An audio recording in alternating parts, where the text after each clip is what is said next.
Things That Matter podcast. My name is John Harris. It is a beautiful spring day here in Southern Virginia. Fall has a peak, but I hadn't really thought of this yet.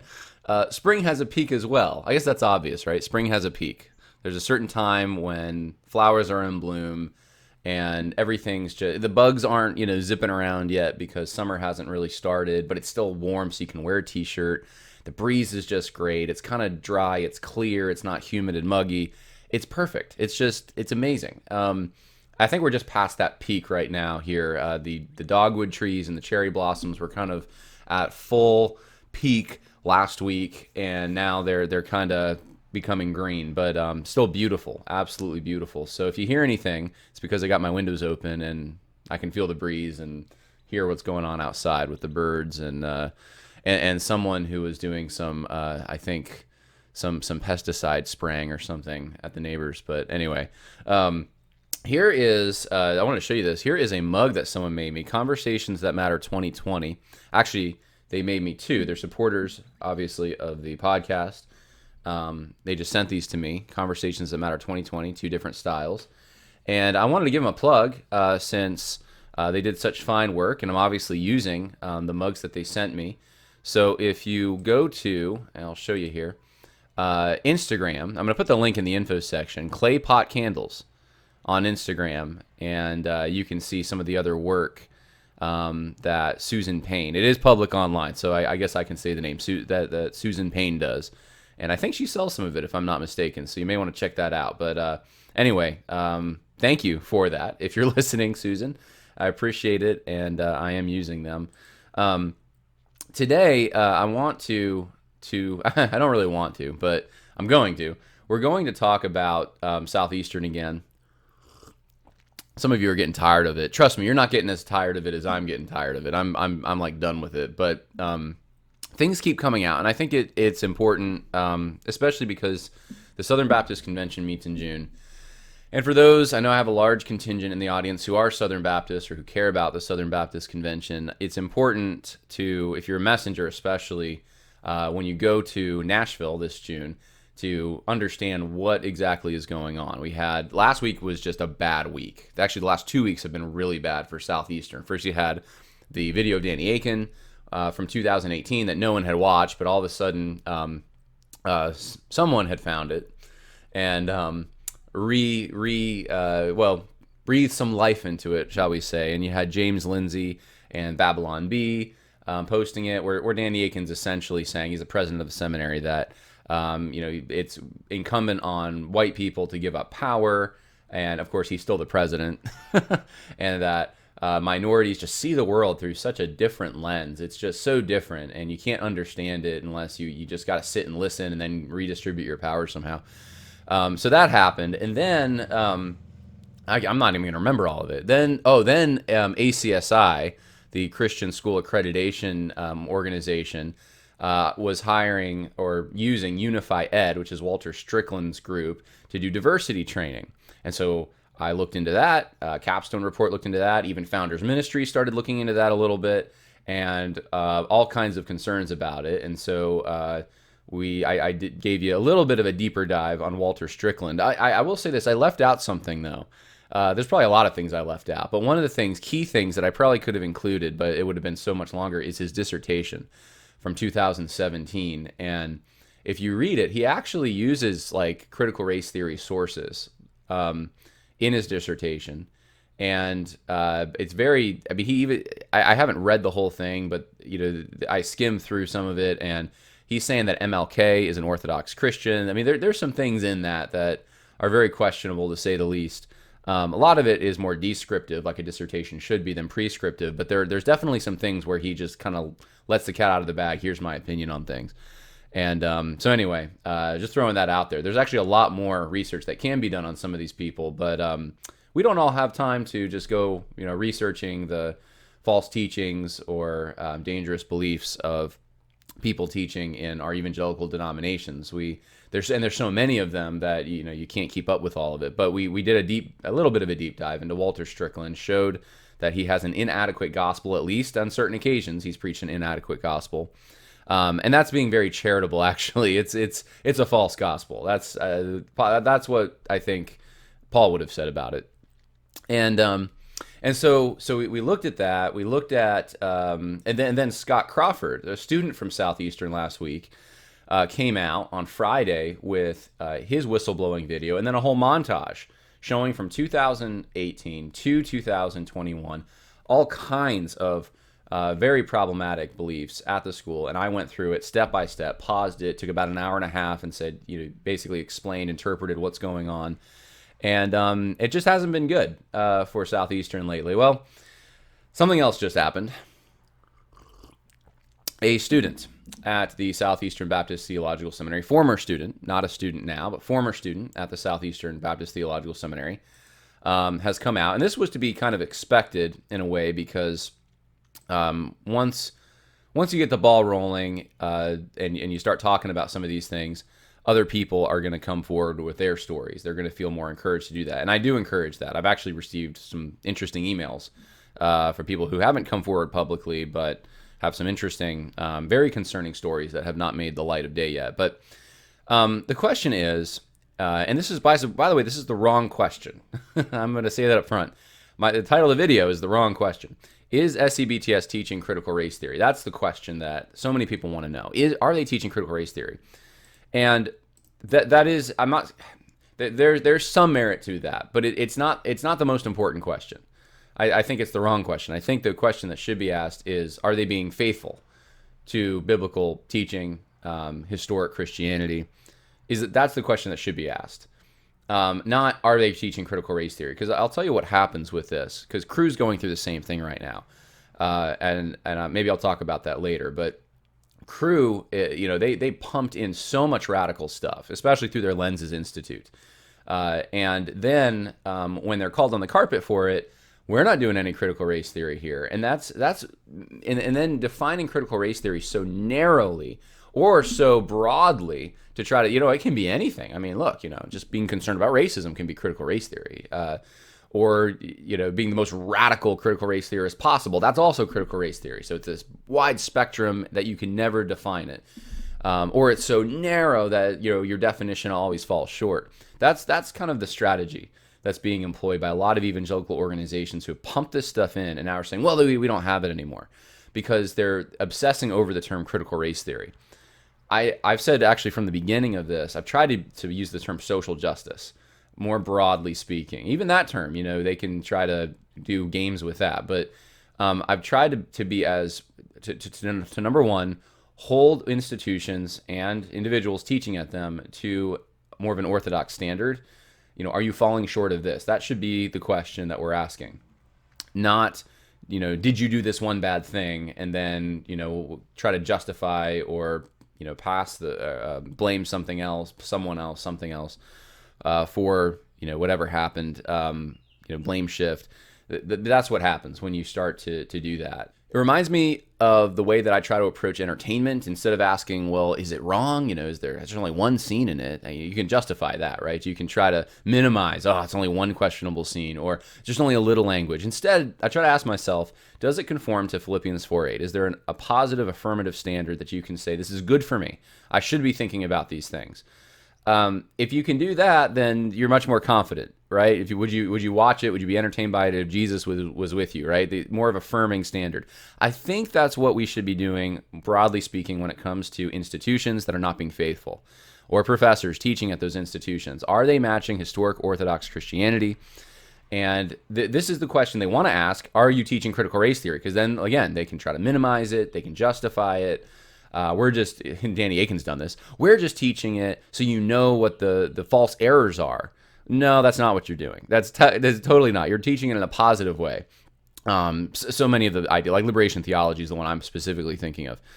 But when it comes to critical race theory, this is the question that they want you to ask. They want you to ask this question, and only this question, because then they can minimize, they can distort, they can do a smoke and mirrors thing, and we weren't really teaching orthodox, critical race theory or whatever that is, or we were just teaching it for this reason. It wasn't to in a positive way. They play all sorts of games.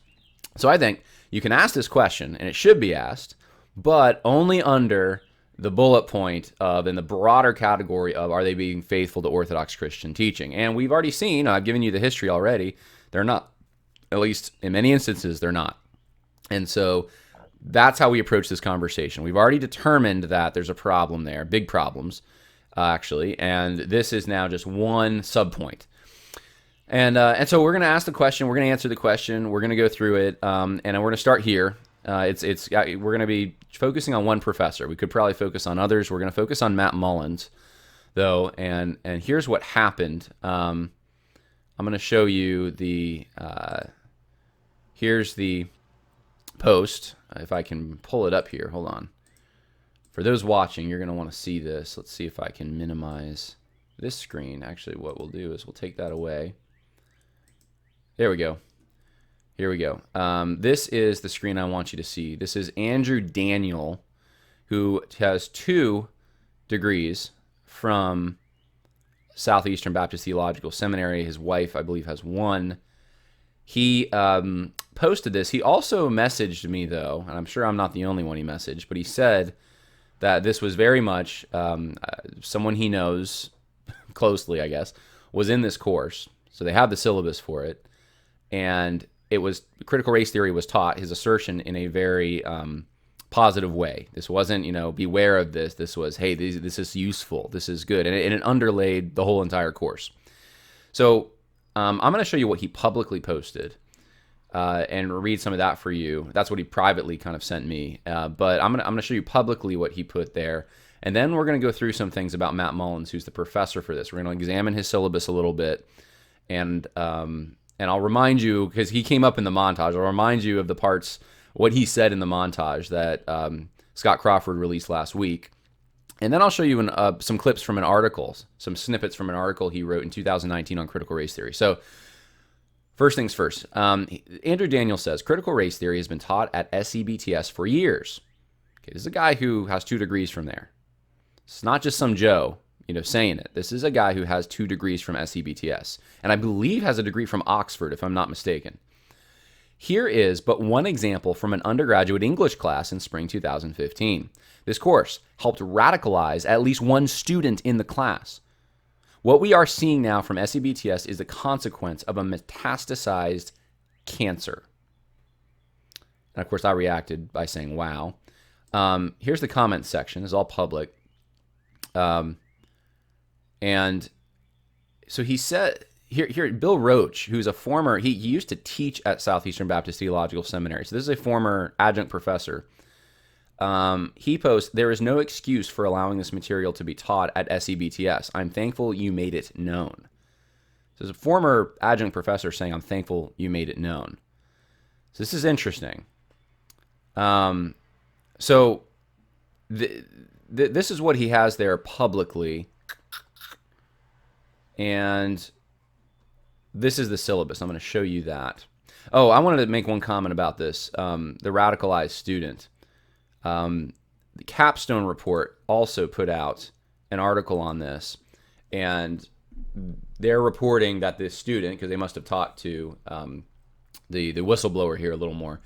The student, I guess, was a campaign for Hillary Clinton and got into some like radical Democrat pro-abortion stuff.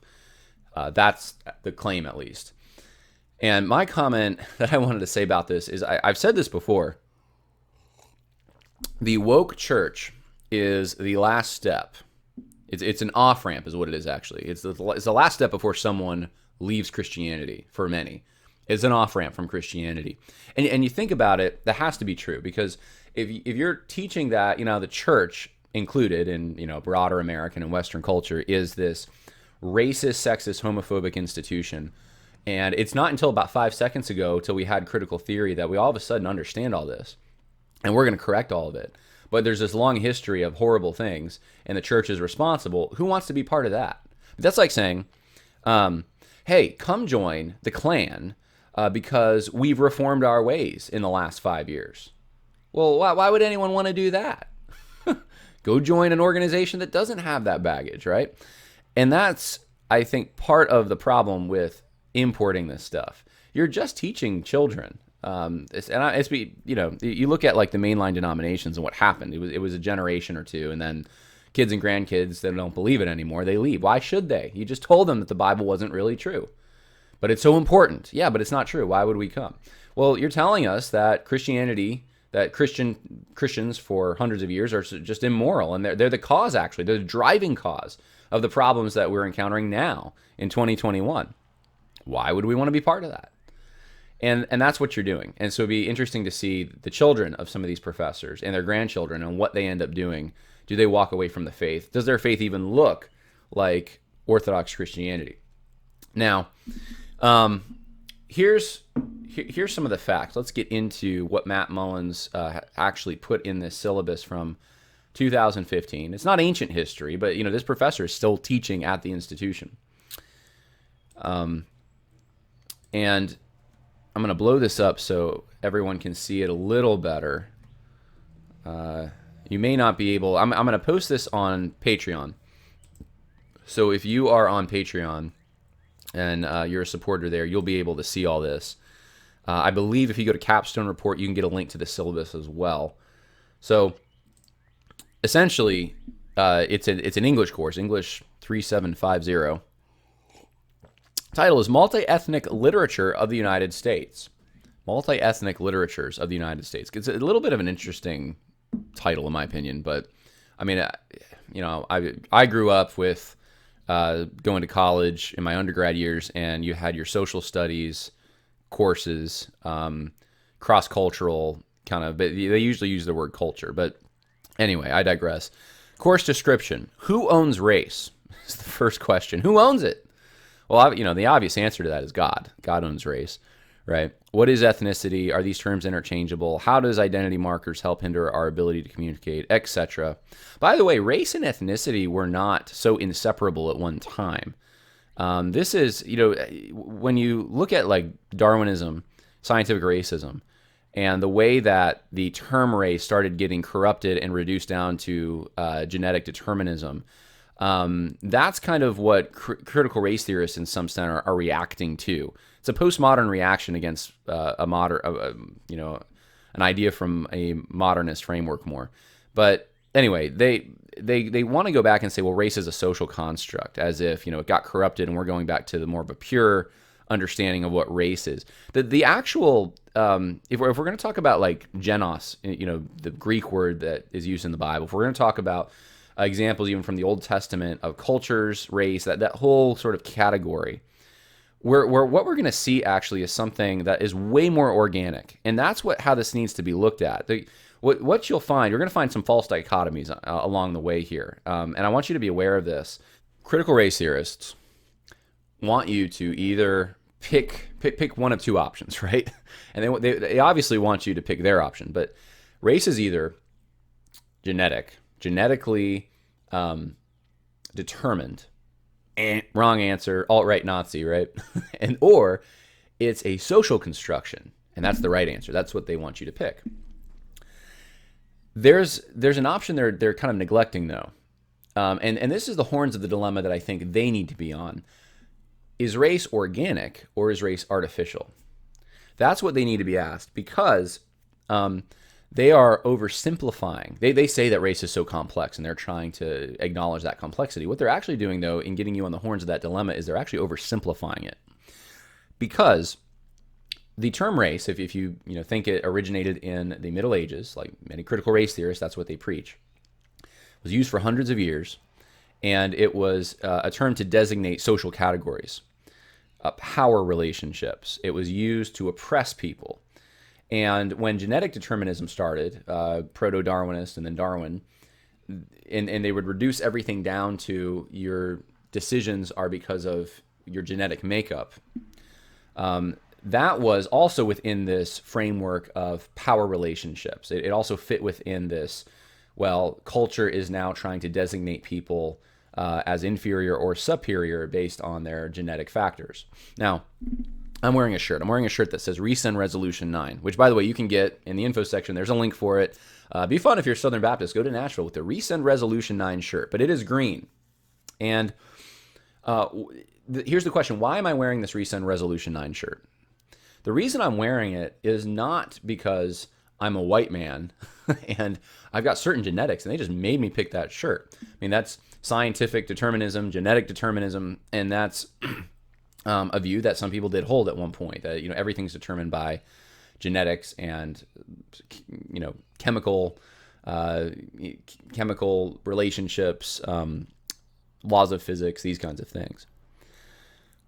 Honestly, though, the reason I'm wearing this shirt has a lot to do with millions of decisions, most of which I was not a part of. Ultimately, I made the determination to put this shirt on today. But you think about all the factors that could have gone into this. There could be some genetic factors. Some people, hey, that's not your color. That is your color. You have blue eyes. You should wear a blue shirt. You have green eyes. Green shirt's better. So there are some factors that can go into, obviously, style that are genetic with someone. Haircuts, obviously, there's a lot of things that can be, that your genetics, whether or not you have, a larger forehead, a smaller forehead, those kinds of things can affect the way that you construct your appearance.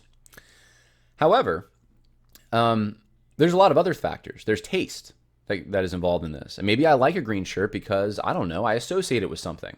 Maybe it's because it looks kind of military. Well, why did the military pick green shirts? Well, it fits in with the environment that they're going to be in for camouflage.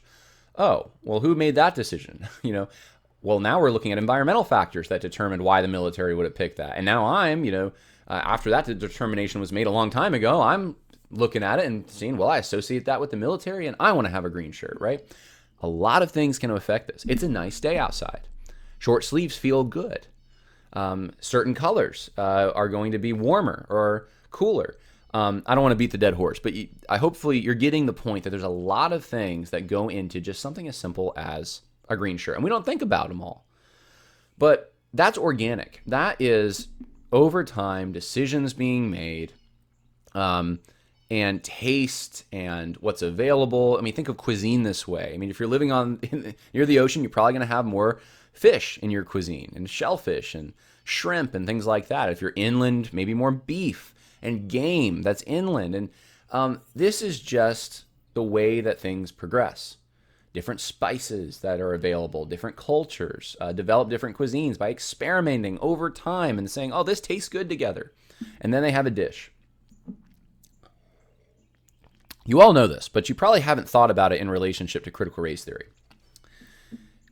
Critical race theory wants to take race and then make it this artificial social construction that you can now, using intersectionality, you can flip the script, you can reverse. So it's always been that white people are up here and all these other races, they stack differently on this intersectional framework that also gets more complex when you add other things to the equation like orientation and gender, etc. In some ways, this is this artificial understanding of just that there's these boxes and it's up to people groups or people, elites, to construct hegemonies by which to oppress people. There's the Marxists coming in, Marxism. This is a very artificial understanding. It doesn't take into account all these decisions that have nothing to do with anyone trying to oppress anyone or constructing a hegemony or anything like that. It's the way the term race was used for hundreds of years. That's a people group. They're a little different over there, especially at a time pre-industrial when people were more locked into their local areas and their local customs and accents and all those kinds of things. Attachments to the land. Today, those things are being broken up. And so I think that's one of the reasons you have something like critical race theory, is because we don't think about those things quite as much. People that look differently are moving around all over the place, speaking different languages that aren't associated with maybe the languages their grandparents would have spoken. There's just a lot of global interaction. And so in some ways, I think that has at least opened the lane for something like a critical race theory to get off the ground with these assumptions that, well, it's not those factors, it's just power relationships. And that's how this whole thing is always broken down. And the simple solution to that is, if it's all artificial, then you can, and there's problems associated with it, you can just correct it by doing something artificial. So create your own hierarchy, and we're going to have to implement a new hegemony, right? Because the old one is bad. And this is the way that Christians, especially at the Gospel Coalition, people affected by a more neo-Kuyperian understanding by way of Richard Mouw, this is how they already thought of culture, that you can just manufacture it. So like you have the culture here, church is out here looking in. And the church is going to influence the culture by producing certain things. And they're going to manufacture. They're going to artificially kind of, as part of their evangelistic task, to broaden the evangelistic task to doing all these cultural things. Instead of seeing themselves as in culture, with, the church is embedded in a culture, like the church at Ephesus or the church at Rome, and they also have a heavenly allegiance. They're also part of the heavenly church. There's a dual citizenship there. So instead of, they don't necessarily always see themselves quite like that, organically, even bringing in some of the customs of the culture around them. Their church buildings are going to adopt some of those customs, and they're going to in turn affect the culture around them as well. But the relationship is not like this. It's very organic. I don't know how else to say it. It grows together over time, and that's what accounts for differences. So critical race theorists want to get you on the horns of this dilemma, and I know I waxed long about that, but I think you need to understand at least that tactic. So when you see it, you can identify it, and then you can get them on the horns of their own dilemma by asking them, well, is it artificial or is it organic? How does race develop over time? Is it something that that can then, society can just, change the power relationship somehow by calibrating it differently and getting all the institutions to circle the wagons? Is that going to take care of all the disparities and all the power relationship issues that you're saying that exist? Or are some of those things actually, some of those disparities that you complain about, could they be the result of other things that are more organic?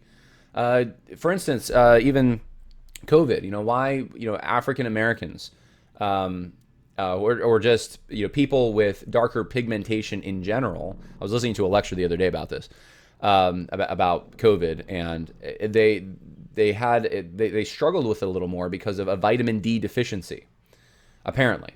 And so that's due to diet, that's due to a lot of different factors. But it's not like, they're being oppressed, and that disparity exists because there's an oppression of some kind.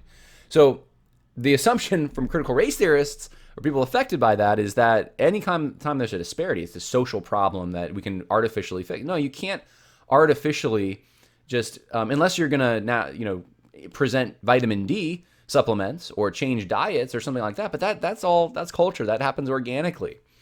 So that's where not a lot of work has been done on this, if any. I think this is all original stuff in my head. I'm sure someone else has thought of this too, but I'm just coming at this saying this is what I'm seeing. This is the deficiency I see in critical race theory. One of the big ones, at least, is it's too simplistic. And you see that reflected in, getting back to the topic at hand here, in Matt Mullen's syllabus that we are going over here.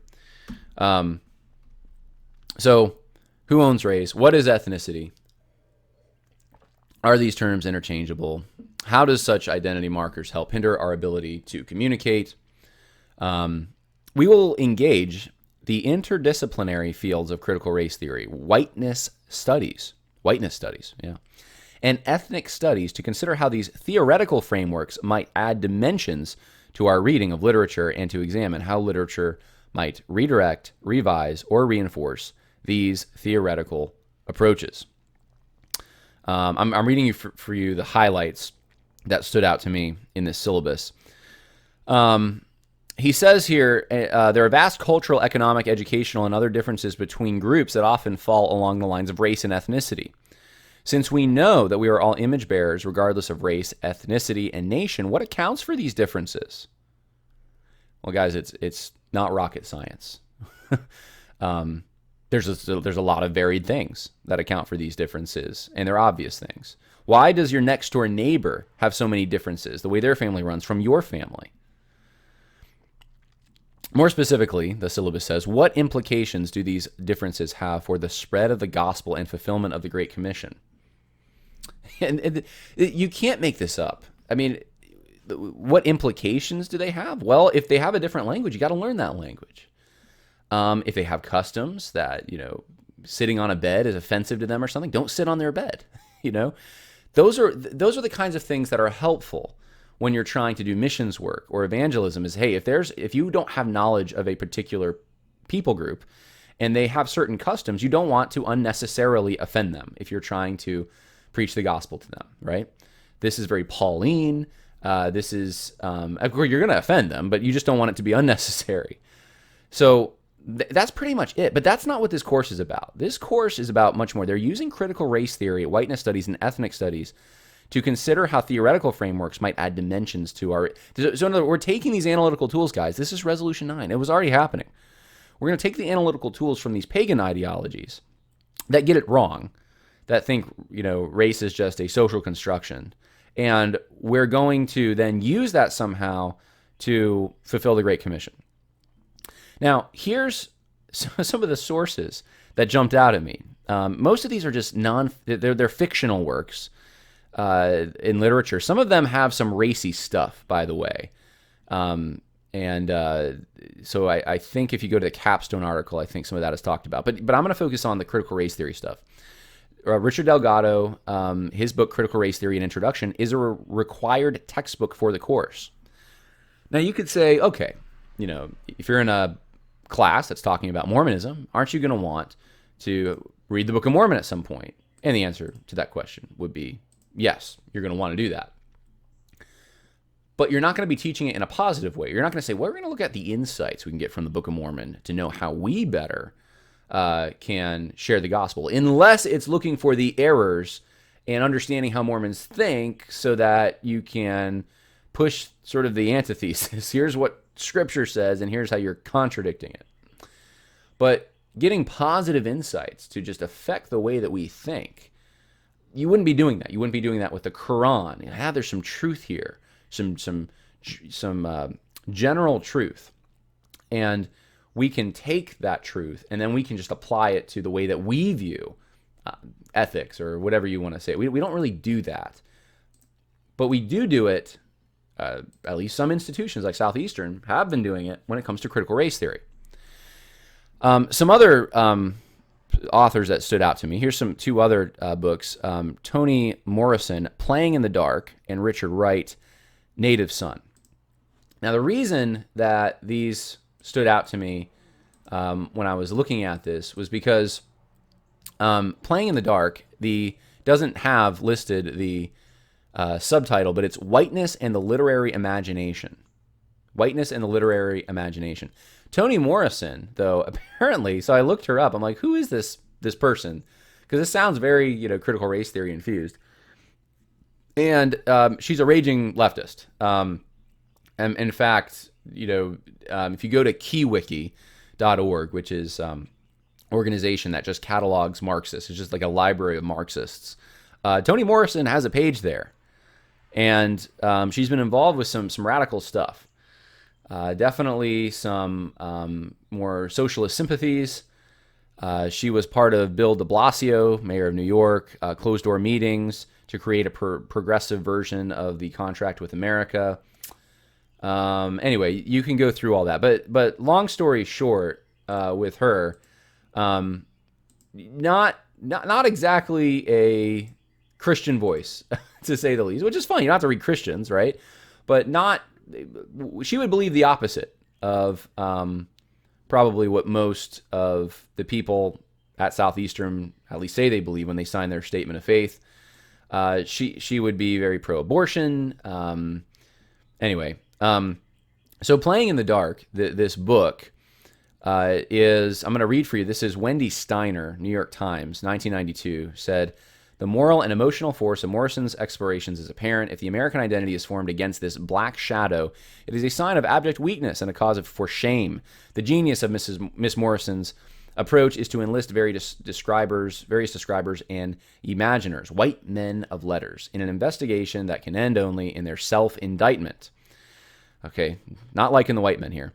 Steiner added, "It is also not a mere denunciation of white culture. Instead, it is a self-help project meant both to map out new critical territory and to rearrange the territory within."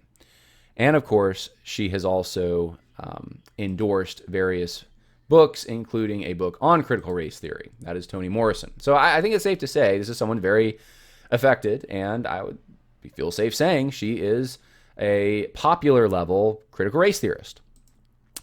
Richard Wright apparently was a member of the Communist Party. So there's that as well. He's got his own KeyWiki entry as well. So these are some of the required textbooks for this course. And again, the distinction that we have to keep in mind is it's okay to read stuff.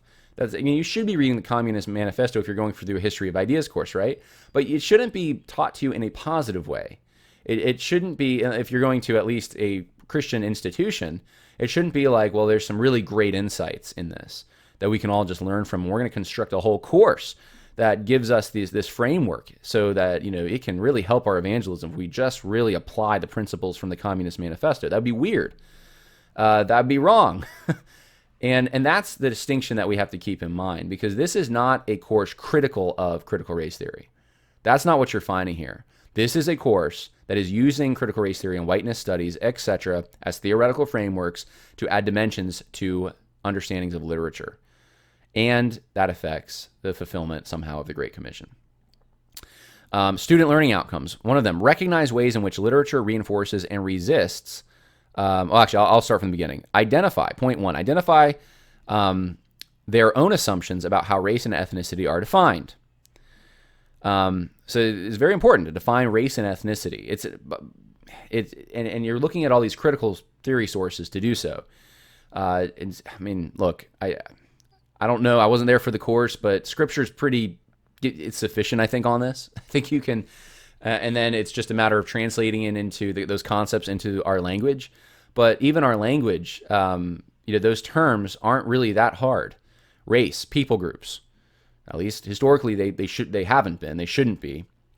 Ethnicity, ethnic group has carried on more of a genetic kind of composition to it, I guess, as of late. But ethnicity, the word ethnos, again, you're talking about groups of people, but they're very obsessed, critical race theorists, with defining these terms and defining them differently and using race as a way to problematize, the hegemony. It's cultural Marxism, the way that they use it. Number two, learning outcome. Recognize ways in which literature reinforces and resists these assumptions. Well, the literature that is being recommended here, all of them, are from a leftward perspective, pretty much. They're fictional accounts, too, which is kind of unusual. Some of them are based on some things that might not be fiction, but they're all fictional. And so it's you're examining literature and how it reinforces or resists these assumptions about race and ethnicity. You can already see in that the critical theory that can underpin all of this, that there's this hegemony, and that you have now the textbooks, the recommended texts of the brave sources that are resisting that hegemony and forging their own path for what race actually is. And we should listen to them and get insights from them. Some helpful library resources. I didn't look at all of these, but this is in the course syllabus from Matt Mullins. Lawrence Hogue, Postmodern American Literature and Its Other. I mean, talk about Foucault and just language, the other. Coming up there, and I was like, I didn't do a lot of research on it because I didn't think it was necessarily necessary, but I'll just show you just a little glimpse of this book. But also you see Amy Kaplan, The Social Construction of American Realism, Edward Soja, Postmodern Geographies. These are the things he's saying, look, these are helpful library resources to get you started. You're looking through all these things and you're like, where... I don't know. I mean, it looks like it's all kind of leftist stuff here. And the thing is, there are sources you can go to that would be, I think, more on the right. You could, Intellectuals and Race by Thomas Sowell. You could, even some of Russell Kirk or Richard Weaver's stuff. Or Richard Weaver, I think in Ideas Have Consequences even, he's talking more in that book about the way ideas are permeating society and changing Western culture. But I don't know. There just doesn't even seem to be an attempt here to find sources that would disagree with a critical race theorist, postmodernist, neo-Marxist kind of agenda. Now, this is for example. This is the Lawrence Hogue book that he recommends. You go to Lawrence Hogue's, I think that's how you pronounce it, his professorship page where he gives his biography. It says, W. Lawrence Hogue received his PhD in modern thought and literature from Stanford University with an emphasis on 20th century American literature, U.S. minority literature, and critical theory.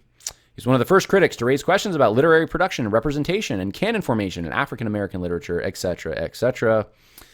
You go to, here's the contents of the book that Matt Mullins recommends: Postmodern American Literature and Its Other, the Euro-American Male, Woman and African American and American Indian, the Poor, and the Global Periphery. The Privileged, Sovereign, Euro-American Male, Postmodern Subject and Its Construction of the Other, Constructing Women as Subject, Signifying Planetary Postmodernity. Yeah, I mean, look, if you're going to read this, okay, but it's going to have to be with the understanding of we're debunking this. That's what we're doing. This is a bad book. You go to the back of the book, and this is what it says on it. Talks about postmodernism being defined in different ways by different people, but it's been often failed to, there's been an adequate representation of African Americans that's been failed. In other words, defining postmodernism is also a problem, literary postmodernism, because all these white people, other white male authors, there it is. And you need African Americans, American Indians, Latinos, and Latinas, women, the poor of the center and the global periphery, in order to understand even postmodernism. In this groundbreaking study, Lawrence Hogue exposes the ways in which much postmodern American literature privileges a typical Eurocentric, male-oriented type of subjectivity, often at the expense of victimizing or objectifying the ethnic or gendered other. Dude, dude, you are so postmodern. It's just, all right. So in contrast to the dominant white male perspective on postmodernism, Hogue points to African Americans, So look, it's white guys that honestly came up with postmodernism, and I'm not taking any credit for that because I didn't come up with it, and I wish that, and I'm not a critical race theorist, so I don't, take the credit for horrible things or even good things that quote unquote people that had similar genetics to me necessarily did. I mean, that's why, but it's just obvious. That's why it's white people that have mostly written on postmodernism. They're the ones that came up with it. So it's like, but he's acting like it's such a big problem. And that's the book that Matt Mullins is recommending people read. So this, I think it's fair to say, critical race theory is being taught at Southeastern Baptist Theological Seminary, or has been taught. And here's a professor, Matt Mullins, and here's what he wrote. This is in 2019. He wrote a 5-part series, Critical Race Theory Unchristian. I should say, is critical race theory unchristian? I'm going to read for you some of this. I first encountered critical race theory while in grad school, he says. Critical race theory became an interdisciplinary field of study. It's captivated scholars. Anyone interested in how race has shaped their field will find it fascinating. Of how race works. When I took my job at Southeastern in 2012, or wherever that was, evangelical institution, I left a scholarly world where at least some people knew something about it and entered one in which very few had heard the term. He says, imagine my surprise then when several Southern Baptist institutions, including my own, were recently accused of promoting critical race theory. I laughed aloud, alone in my office. But I also began to think about this claim more seriously. It revealed two important truths. First, the accusation suggested that critical race theory was entirely evil and unredeemable. To be associated with critical race theory in the minds of those who use it as an epithet is to be associated with something bad. Second, it suggested that critical race theory must not be well understood in evangelical circles. As with any belief system, there are tenets of critical race theory, which any reasonable person would agree with. But just because two people share some values does not mean that they will necessarily agree on enough to identify with the same philosophy of life. This is the same approach Neil Shenvi took, actually. This is the, it's, as a worldview, it's bad. But there are some insights. Resolution 9 is okay. That's what Neil Shenvi says. This is where Matt Mullins is going. I'm telling you, that is the game plan. And it's been the game plan since at least 2019, probably before that. This is how we're going to bring critical race theory in. And I've made the point many times on this podcast, so I don't want to go over the whole thing again, but the worldview assumptions they are attached to the tools. You bring in the tools, you bring in the worldview assumptions. If it's a tool to look for racism in things, but it identifies as everything being racist because it's just there. It's just you're not seeing it. So you need a special lens. Then you get into the postmodern standpoint theory. You got to bring that in. It all comes in with it, guys. These aren't fundamental tools that are baked into the fabric of reality, like the laws of logic. It's not like you can plunder the Egyptians because they had some good understanding of mathematics and we can use that. That's part of natural revelation. These are emanating from the imaginations of sociologists. It's almost like saying you could use Star Wars as an analytical tool or something like that. And I'm just getting ready. Someone's going to defend that. They're going to say you can use Star Wars as an analytical tool. Well, it's coming from the imagination of someone. Insofar as it's not, it's because there are people who are borrowing things from other myths and legends and compiling them into a fantasy like Star Wars. But the fundamental, some of the fundamental things in Star Wars, like the idea that there are all these planets and there's a Death Star, and those just aren't true. And those are the kinds of things that critical race theory brings. It's a bunch of things that are not true that then you're building the tools off of. That's the problem with it.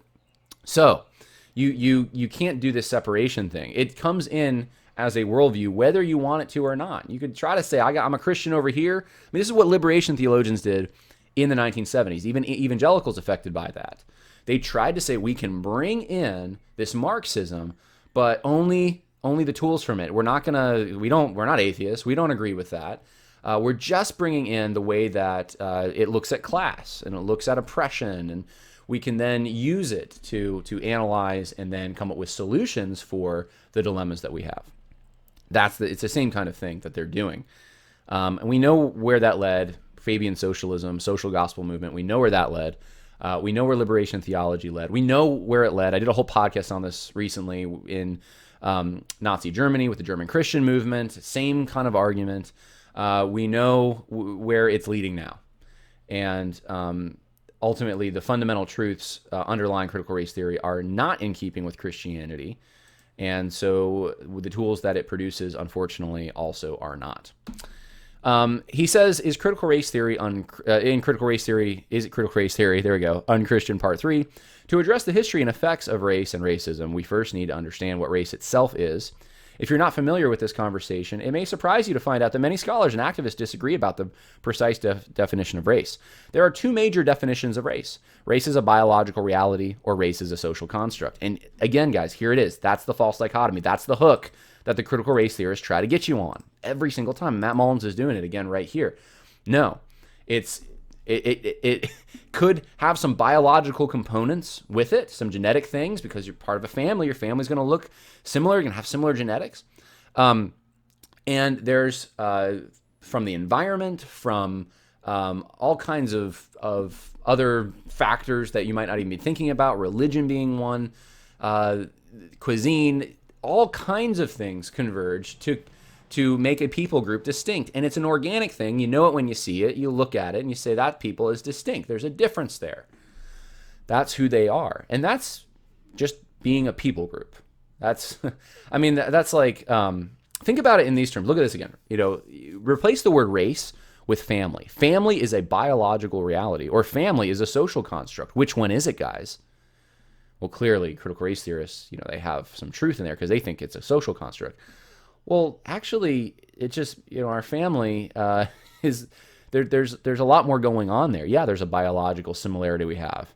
Yeah, there's some things that we socially, there's some features that we have in our family, the things we do, customs we do that are different from other families.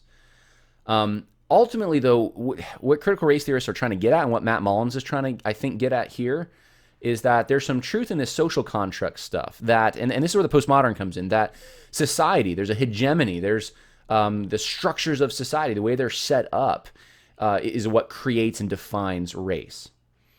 And that's the power to define is within society itself. No, it's not. That your organic understanding contradicts that.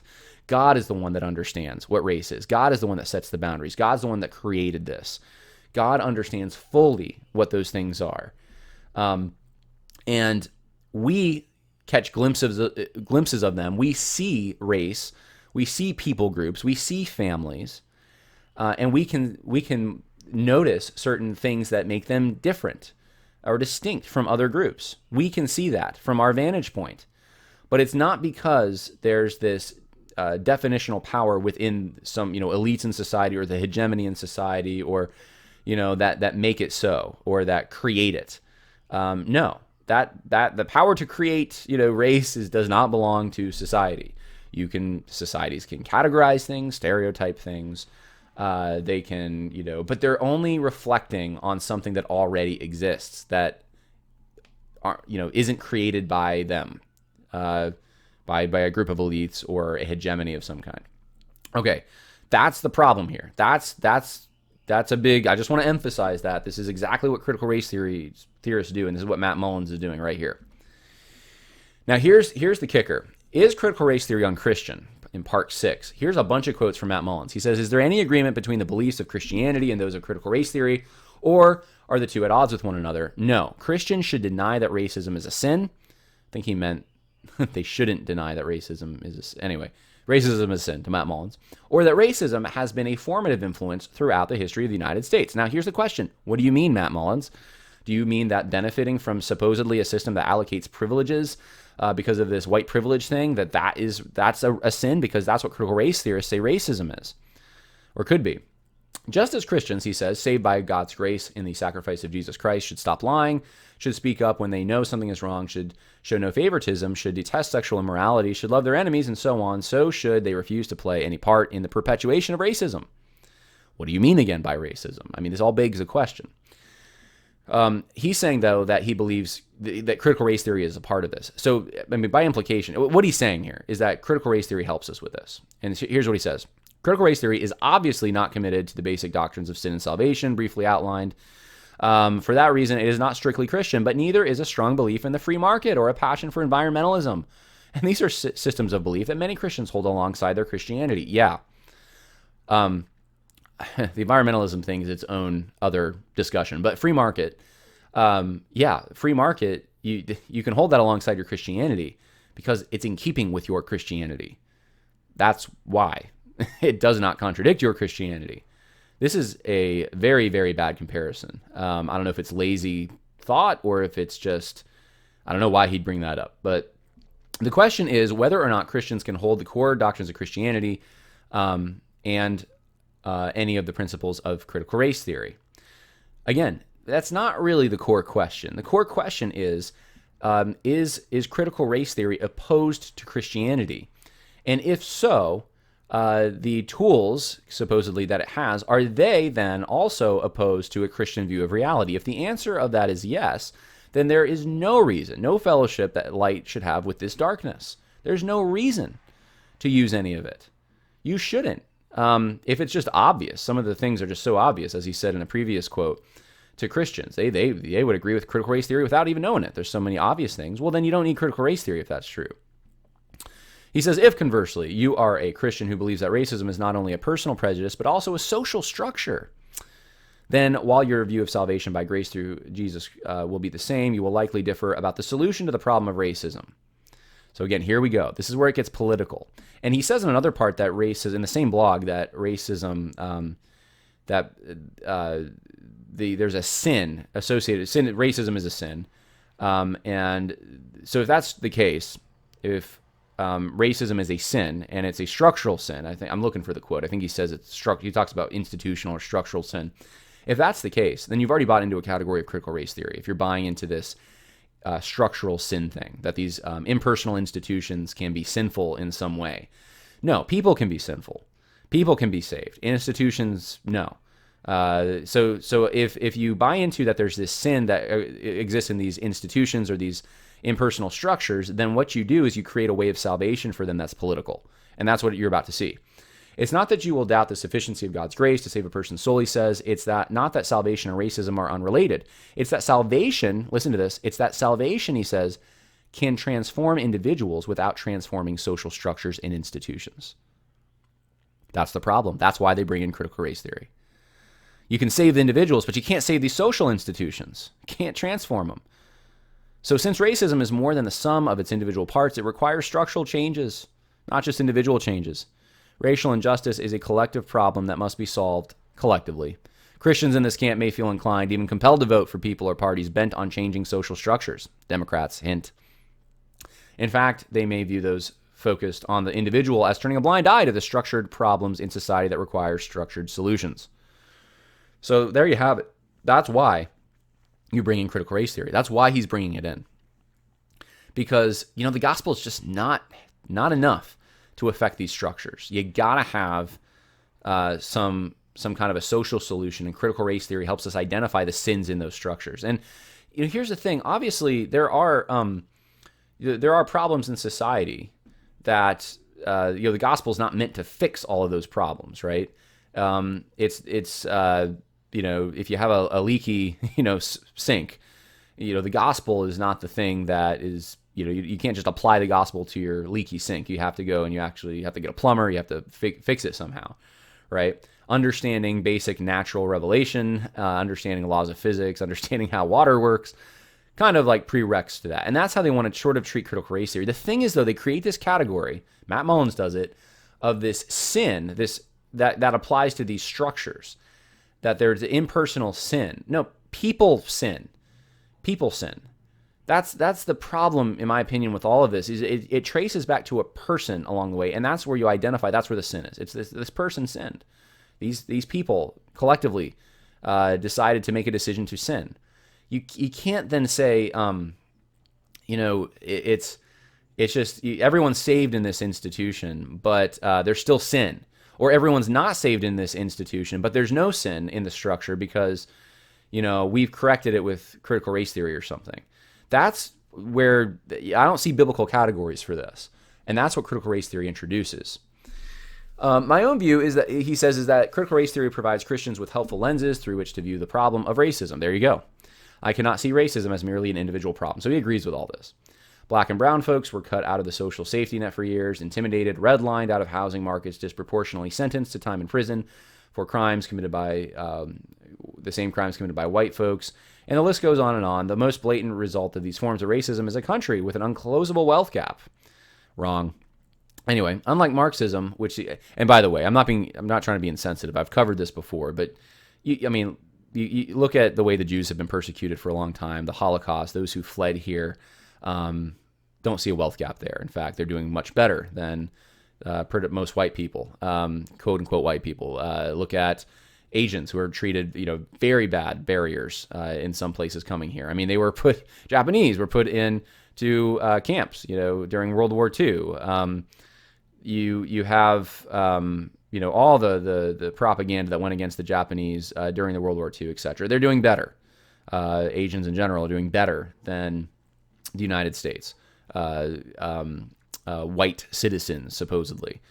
So citizens of the United States who are Asian doing better than citizens of the United States who are of European descent economically. So anyway, he's wrong about that. But anyway, he says that unlike Marxism, which sees such disparities in terms of class, critical race theory views the wealth gap as a structural legacy and present reality of racism. Even if every person in America became a Christian, that wealth gap would not disappear. We would still need to make societal changes. So it's interesting to me. So this is where the neo-Marxist stuff comes in. It's not to have laws that treat everyone equally, even if everyone became a Christian and treated each other as brothers and sisters in Christ, not enough, because there's disparity. And something has to come in, and he's saying that it's a social power relationship thing. That's what race must be. It can't be that there's something else culturally going on that might contribute to some of these disparities. He says, prior to my exposure to critical race theory, I had a purely individualistic understanding of racism. Critical race theory introduced me to the structural side of the problem. I may have arrived at this idea without critical race theory, but that's not how things happened for me. I should add that racism is certainly not the only sin whose sum is greater than its individual parts. Let's see. There's no substitute for the gospel. So you can articulate the gospel and say that the gospel is sufficient for salvation, but then he's saying on the other side, say that you need also critical race theory to address this systemic sin. He said, I would argue that so long as we do not allow the beliefs and agenda of critical race theory to take the place of the gospel of Jesus Christ, Christians can take what is beneficial from CRT and discard what is not. We have a long history of plundering the Egyptians in this way, as Augustine famously said.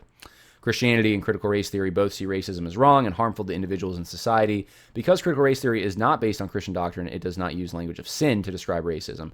But that does not mean that its solutions are always antithetical to Christianity. So Matt Mullins is using the language of sin there. Critical race theorists would say oppression. And so that's Matt Mullins. That's what's happening or has happened at the Southeastern Baptist Theological Seminary. And I think it answers the question that many people have had. Is Southeastern, are Southern Baptists teaching critical race theory? The answer is yes. You have examples of it right here, and you have a class syllabus that backs the whole thing up. So he's laughing about it, but then he's proving it. Laughing that people would accuse Southeastern of promoting critical race theory, but then you're the man. You're the one doing it. So that's all I had to say. I mean, there's so many more rabbit trails. I think I've went on enough of them today, hopefully to give you some food for thought. But the long and short of it is there's some real problems at these seminaries, and something needs to happen. People need to be fired. Some people need to make retractions and public apologies. None of that's happening. It's all circle the wagons. And I know some of you out there, maybe even listening to this podcast, really like someone like an Al Mohler and think that he's going to clean it up or something like that. And regardless of even some of the things Al Mohler said that, in my opinion, are on the progressive side, even let's say he's a conservative through and through, this stuff is happening in his convention. He wants to run for the president. It's happening at the institution he's at, too. He wants to run for president of this convention. And no calls for public apologies, no calls for retractions, no calls for firings, none of that. It's all, everything's fine here, circle the wagons, I'll take care of it. It's just sad to me. It's just sad to me that this is the state of things. So if you're going to Nashville, if you're going to the Southern Baptist Convention, if you're a messenger, you can get your Rescind Resolution 9 shirt. I'm wearing one right now. The link is in the info section if you're interested in that. I hope this was helpful for some of you who are trying to answer this question. Again, if you're a patron, you're going to get access as well to the PowerPoint presentation, and I will put the link to the student who had direct knowledge of this class and posted the syllabus online. The link, Facebook link for that will be in the info section as well. God bless. Hope you are having a good day like I am. Beautiful spring day out there. And hopefully you can enjoy it. And hopefully this whole week's that way. And more material coming.